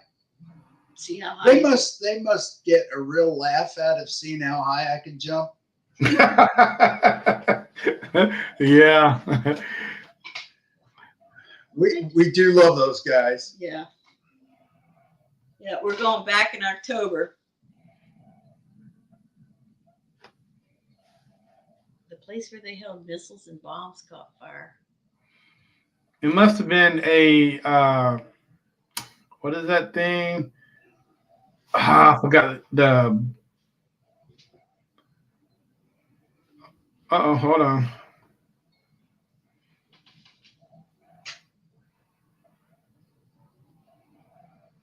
Oh, he asked for a cigarette. That's cool. Yeah. I'm not surprised about that. Yeah, we've left packs of cigarettes on the ship for them. So, now, is that possible for them to actually even smoke a cigarette, or nah? I think it's just an offering. An offering. Yeah. They also might like the smell of them. Yeah. But one night we were there. Speaking of smells, one night we were there and we were walking through the aft mess, and it smelled like somebody frying donuts. Oh, a good fried donut. Oh, good fried donut. Oh boy. And the crazy thing is it only would. It was like a little cloud. It was a little cloud. It was no more than 5 feet wide, and it would move around the room. Yeah, you could walk in it and then walk back out. You walk in it. It was. That's crazy. It smelled crazy. Like I thought they were making the ice cream cones. But I was. They never ate ice cream out of a cone. They all had Dixie cups. That's how they ate it. So what were they frying? I think they were frying donuts. Probably. Yeah, they might have been. You never know, man. You never know. Nope. So, hey guys, this is a part of the podcast where you guys get the opportunity to ask me a question. So if you guys got any questions that you would like to ask me, feel free to do so.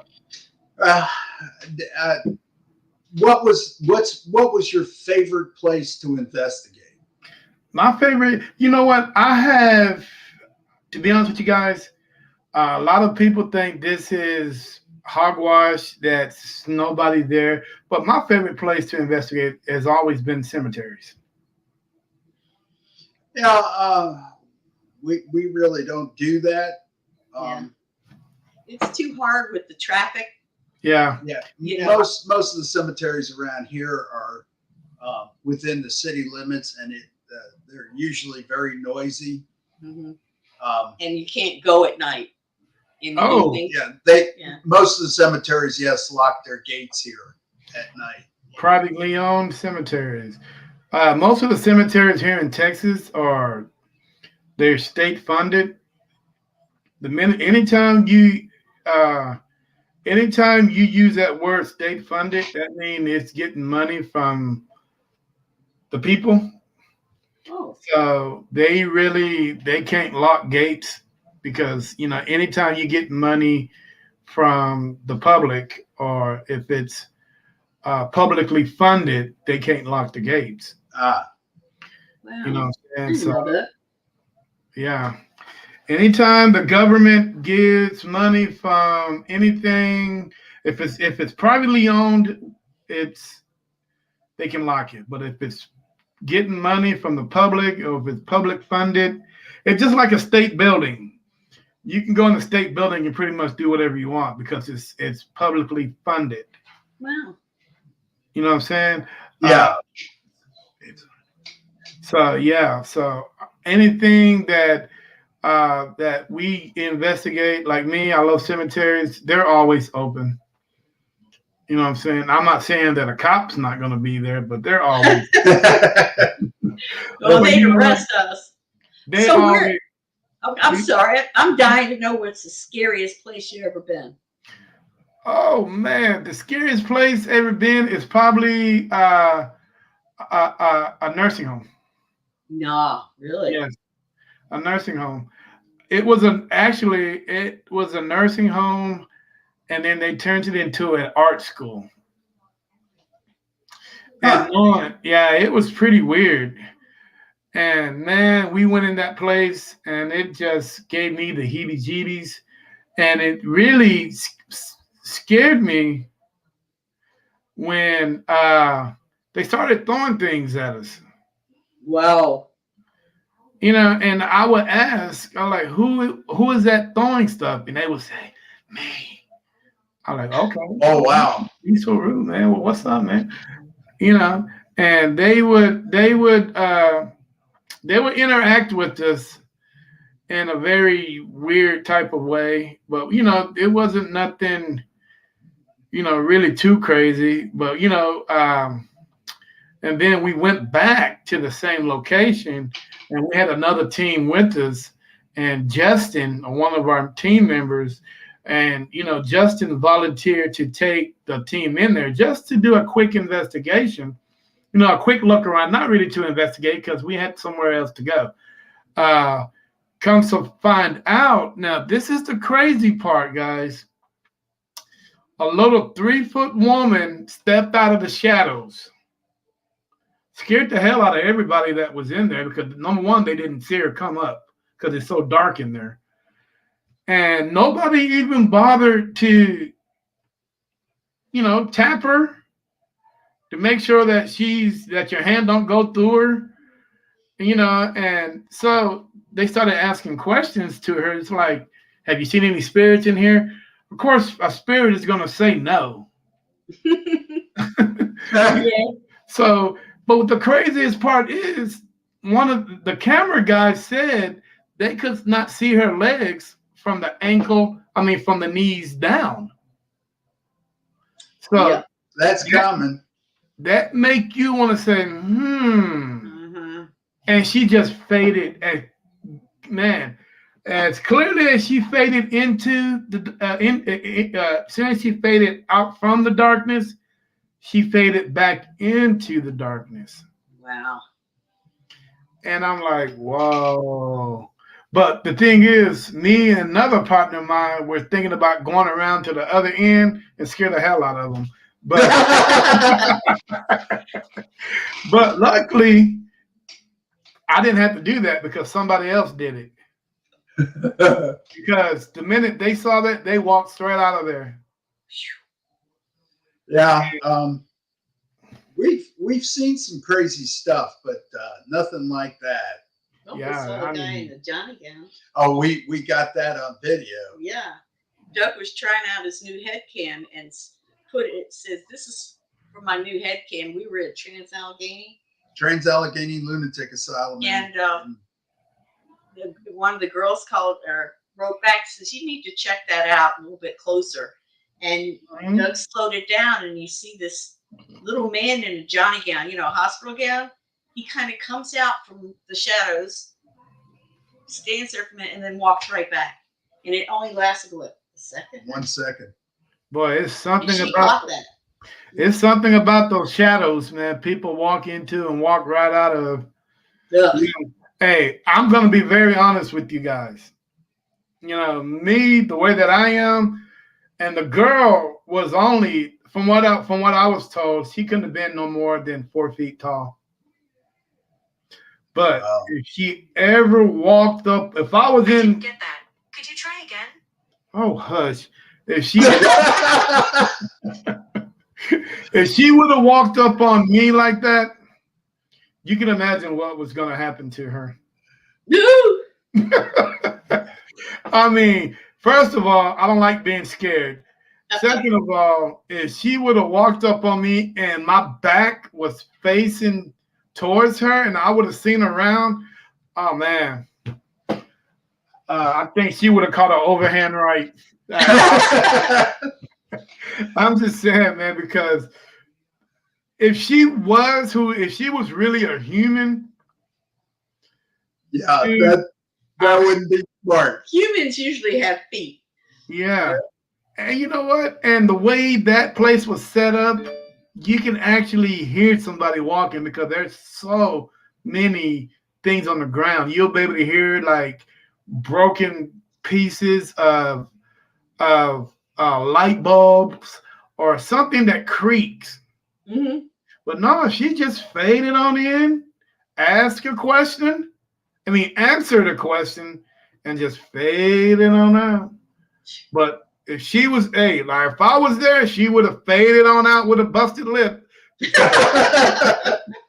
Because I was not gonna play that role with, Big John is our funny guy. He likes, doing crazy things, and he actually banged on the door while I was investigating at a haunted memory care place. Ooh. Yeah, man, we got memory. One thing about Texas, guys, there's a nursing home, a memory care, a hospital. If you got a major hospital, you're gonna have all of those within the same location of that hospital. Yeah. You know what I'm saying? And the hospitals that been here the longest, they are redoing them. So it's just gonna ripple down to everybody, because if they build another hospital in another location, they're going to shut down that hospital, and they're going to shut down the memory care, the nursing homes, and all those places, so those people can go somewhere else. I mean, yeah, that's my son. He can wait. But yeah, so you can find any of those just about anywhere in Texas. Wow. Yeah. Is that his phone? No, that's my phone. Oh, that's his ringtone. Yeah. I am a big train freak. I love watching trains, man. Me too. I am a train guy. Actually, a friend of mine, the team came in yesterday and I was watching trains. He's like, "Man, are you serious? You sitting up here watching trains?" I'm like, "Yeah, dude. Where else can you get that much power on and it can't stop on a dime, and it gets up to like 70, 75 miles an hour, and it takes literally 10 miles to stop?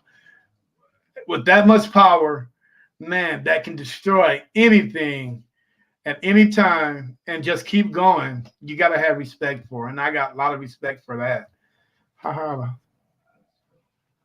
So yeah, a quick comment right quick, guys.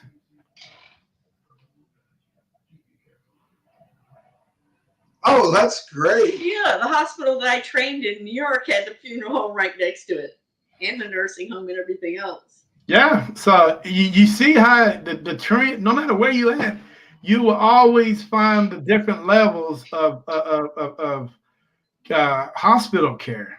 First, it's the hospital, then the memory care, then the nursing home, and if needs to be, it will be a rehabilitation center somewhere around Yeah. there also. So yeah, I mean it's pretty crazy. So all right, guys, tell the world how to get a hold of Port City Paranormal from Wilmington, North Carolina. Have- uh, You can you hear me? Yeah, I can hear you. Okay, because you froze up there for a second. It's www.portcityparanormal.com is our website. Email is Port City Paranormal, all small letters, At Yahoo. at yahoo.com. And that's it. Okay. And that's basically it. We do have a website. It's a full-size website. It's got all sorts of fun stuff to listen and see. We have a lot of evidence on there. So go take a look. Yeah. I have Yes. a Facebook page. We have a Port City Paranormal page. Yeah, and both Jane and I have our own Facebook pages too. Yeah, I'm JC Anderson. Everybody thought I was a guy. Yeah, and I'm Doug Anderson. And Okay. on Facebook, I didn't. I come can't up with- remember all the letters and so- stuff. That, Well, I thought you was Dean Anderson. yeah, Now there is a Dean Anderson, but I thought Richard- you was. I thought you Richard was Dean that Anderson guy. is who you were thinking about. Yeah, I'm like, dude, we can talk about. I am a big Stargate fan. We can talk Stargate all day long. I have the whole collection. yes. Yeah. You know what? They've been talking about bringing that TV show back for the longest, but I just wish that somebody, the producer, would get his head out of his butt and just do it. Yeah. But I don't see it what won't the be the problem same is. without Richard Dean Anderson. Well, you're not. You're gonna have to pay that guy a lot of money to come back. Yeah. Yeah. Plus You he's know, but he's you, older dirt. yeah. But you still have so many. You would still have 3 of the main characters there if Yeah. you want to do that. You know, how many times have what's the name passed away and come back? That's true. You know, hey, if death was really like that, man, that would be great. Yeah, do some Yeah. experiments. Yeah. I'll be back. You know, if you had those handheld healing devices, dude, life would be great because Yeah. they cure just about everything. Well, the thing is that if you had that where they could just revive you, you'd be doing crazy stuff. Well, I'll do that. I'm a paranormal investigator, man. Well, this is You're true. crazy. Yeah. I'll do that anyway. You know what I'm saying? People But be yeah. bungee jumping off of buildings. Yeah. So I mean, I would definitely, I wouldn't get into a sarcophagus, because that handheld device where they, you can heal somebody right quick, fast, Yeah. and very. I would definitely love to have that. You know what I'm Wouldn't we saying? all? That would be a lifesaver. But okay, guys, hey, I gotta go and cook dinner for myself. Uh-oh. I am making some homemade burritos, and you know what? She joined your group, so Cool. Oh, she is a very cool individual. She's helped me out a lot, just by talking to her. She knows her Well stuff. knowledgeable. She's well knowledgeable in everything. And man, All right. I really don't know what I'll do. And what's so crazy about it, I'm gonna give y'all a really short story on how I met Irene.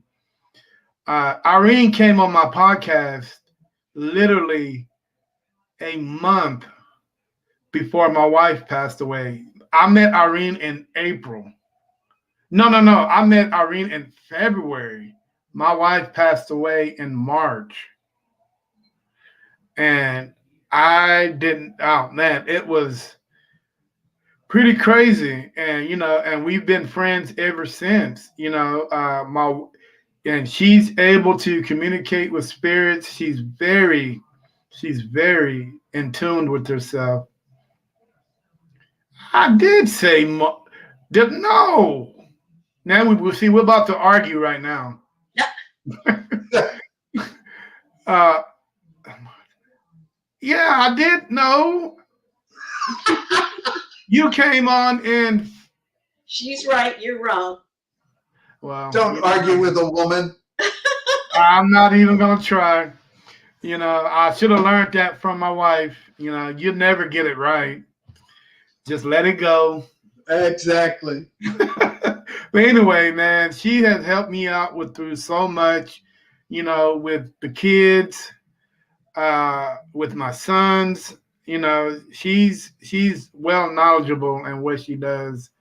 But tonight, I am gonna show her how to cook Tex-Mex burritos.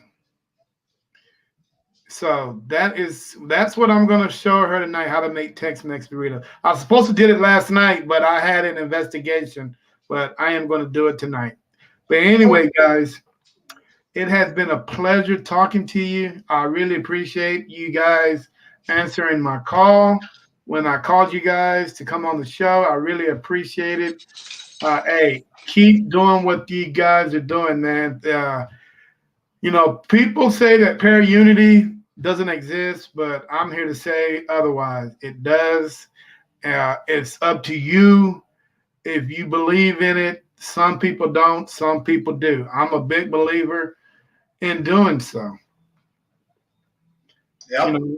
As long as you're telling the truth, there can be unity. Yes. There you go. And I'm all about, hey, I might tell a fib, I might say, hey, I've drunk more beers than what I'm supposed to. Only two. Yeah, but you don't fake evidence. Yeah. Oh, yeah, that's a topic for another day. Yes, sir. I didn't even get into Hollywood on that one on today. But hey, guys, you know what? I would love for you guys to come back and just have the whole team. Yeah, we could do that. We could get all the cats together. Yes, it's like herding cats. Yeah. But the thing is, if they're not able to get together in one location, I'm able to send different links. Wow. Anywhere across the country. If you got a team member that's in over here, I can send it there. I can. Hey, if there's a will, there's a way to get all you guys together. All right, sounds good to me. Really? You know what I'm saying? So, like I said, and it's just what 4 of you guys, 6 of you guys, including yourself.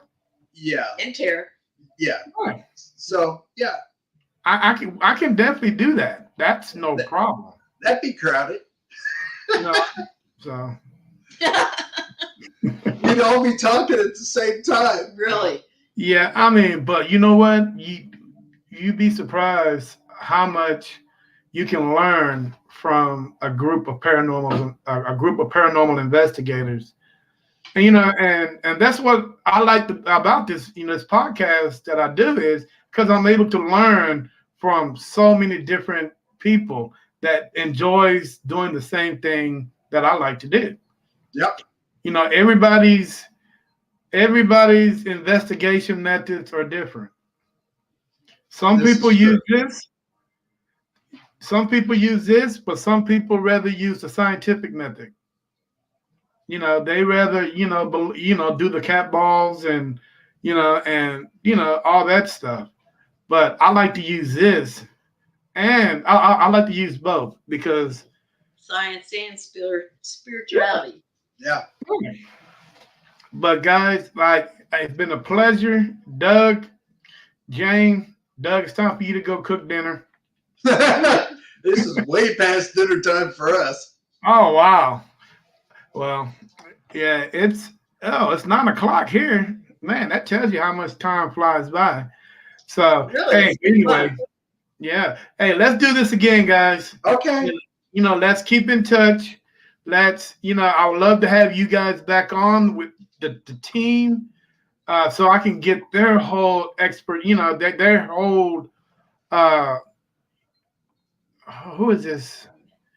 I was a comments.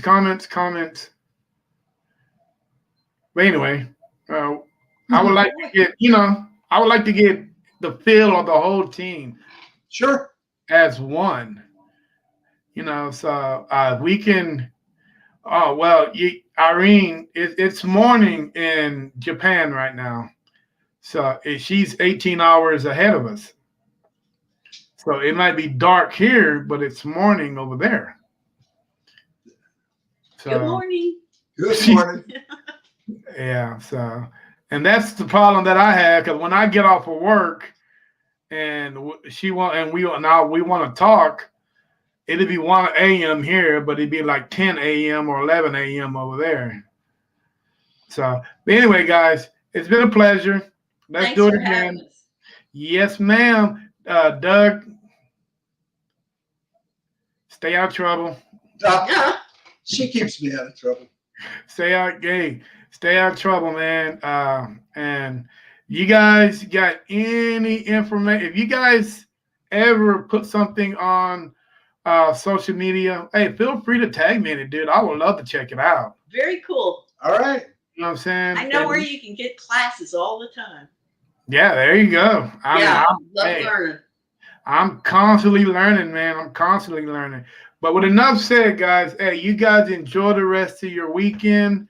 And enjoy what's left. Appreciate it. Hey guys, this is Terry with NSPS TV Paranormal. You're talking with Doug and Jane Anderson of Port City Paranormal out of Wilmington, North Carolina. Hey, you guys enjoy your good night. See you guys later. Let's get that together. Bye, guys. Bye-bye. Bye. Bye. Ladies and gentlemen, may I have your attention, please? The show starts in 10, 9, 8, 7, 6, I'm gonna have to reboot. 5, 4, 3, 2, 1, go.